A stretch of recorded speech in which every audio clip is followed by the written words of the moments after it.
Hello everyone, it's Justin, aka Jinkin Rocket, and today I want to talk a little bit about an idea that's been maybe one of the most prolific and important ideas of the past decade.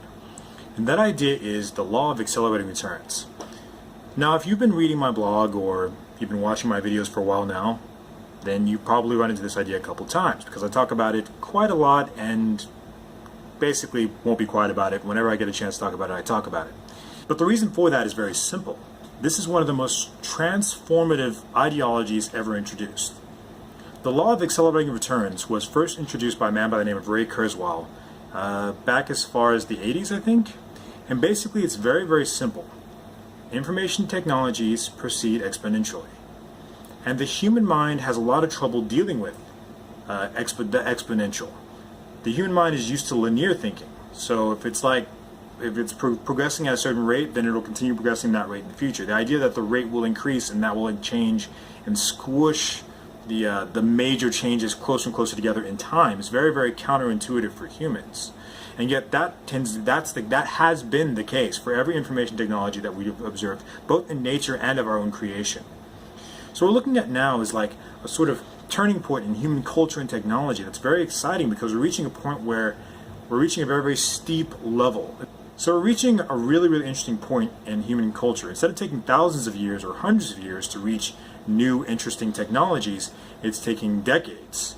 I mean, 20 years ago, there was no Facebook. There was no even really hint of self-driving cars. There was no CRISPR-Cas9. There was no a lot of other things that are basically considered common technologies that we take for granted. Let alone 50 years ago or 100 years ago. I mean, the world looks entirely different from then. But if you went 100 years before that, the world would look a lot more similar to 100 years ago. So if you went 200 and 100 years ago, it looked more similar than 100 years ago and today. And my argument, or the argument of the law of accelerating returns, is that today is going to look even more different than 100 years in the future, which is going to be basically unimaginably different. Just imagine what 100 years ago looked like. That'd be the year 1918? 1918. There was no idea. There's basically nothing in our society existed back then. Nothing. I mean, cars were barely being introduced. There were no TVs. There were no cell phones. I mean, forget it. Yeah. All of that stuff didn't exist back then. And yet we rely on that now. A lot of that's coming to really fruition in the past 50 years. Well, the law of accelerating returns says that, okay, well, that was the last jump, so this time it's beginning to get faster, so the jumps are getting faster themselves. So that last jump was 50 years, this next jump's going to only take 25. So, and that began possibly back, you could argue, as early as 2010 or 2000. So what kinds of technologies are we looking at in this new future? I mean, we have so much crazy stuff now. What could really expound on that? What could really be so out of our thinking that it would seem insane to us, the same way that 50 years ago, a lot of things we have now would seem insane or impossible to someone that you described them to back then? Well, for one, gene editing. Gene editing is on the cutting edge, and we're just beginning to do this in trials in humans, and the trials are very, very promising. They basically are looking at curing cancers and curing rare diseases right now. But as these trials come through, and if they come through positively, there have been people that have been cured using these techniques, but they are not in wide adoption and use yet because they have not yet been deemed safe, for statistically safe, as in most of the people these are used on most of the time will be helped by this. But we do know that they can work, and so we're just trying to work out the kinks and make them safe and make sure that people can use them reliably, and that's what takes time. So these technologies are already around, they're just not available yet. And then we look at other things like VR and AR. I mean, a decade ago, if you told someone there'd be VR, virtual reality, and AR, they'd laugh at you in the face. They'd be thinking about VR, what, the Virtual Boy? What, something about that thing that they had back in the 80s that they said was going to be the future and wasn't? Now think about other things too. It's not just VR and AR, and it's not just CRISPR-Cas9. Those are already amazing technologies by themselves, but we're looking at things like blockchain technology, which was unimaginable 10 years ago. I mean, this is the thing where, like, we really didn't have anything to compare this to. This sort of cryptocurrency technology, the way it is now. I mean, They have existed in some light forms for a while because this cryptography problem has been one that's been worked on for decades. But as in its form back in 2009, or that it would be so widespread in adoption, was something that was utterly unimaginable. This is a niche thing. And now we're talking about AI. Artificial intelligence, folks. They're not playing around. It's getting better and better. And yes, don't believe what the experts tell you. Elon Musk put it best. Elon Musk put it best. He said, the experts think they're smarter than they really are. And it's true.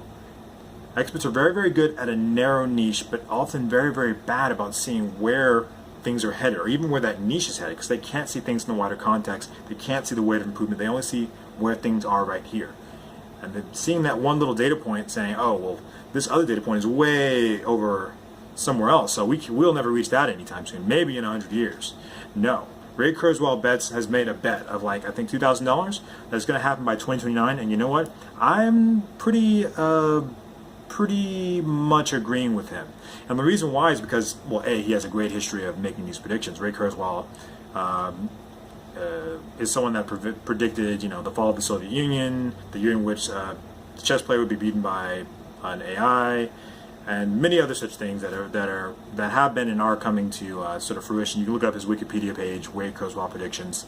I might go ahead and link it in the link below, but in the section below. But the point is that these technologies are coming, and there's basically no way to stop them.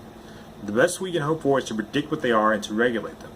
And it's sort of important for us to think about this now and to be aware of it, because when they come here, it'll be too late. And these technologies are so transformative, so powerful, that the only way to prepare for them is really to consider them and their repercussions as much as possible. And that's keeping in mind that the repercussions of these technologies and the way they interact and what sort of picture they'll all make together is sort of unseeable in a sense. But at the same time, we can still make the attempt, and that'll prepare us to live in that new world. A lot of people that are living in this current world and that are very, very well adapted to this current world are going to realize that the mass disruption like tsunami is coming their way, and it's going to be too late once they see the shadow of it, because it's almost here. It is almost here. Because let me tell you something, ladies and gentlemen. Once artificial intelligence, general artificial intelligence here, not narrow artificial intelligence that can do narrow tasks, which is already quite impressive, but general artificial intelligence that can interact with the human and kind of act like a human arrives, there's not going to be any going back from that. You can say what you want, you can feel how you want about it, but that's the sort of change to the world that can't be undone. So let's think about it now. This is Justin, aka Rocket, signing out.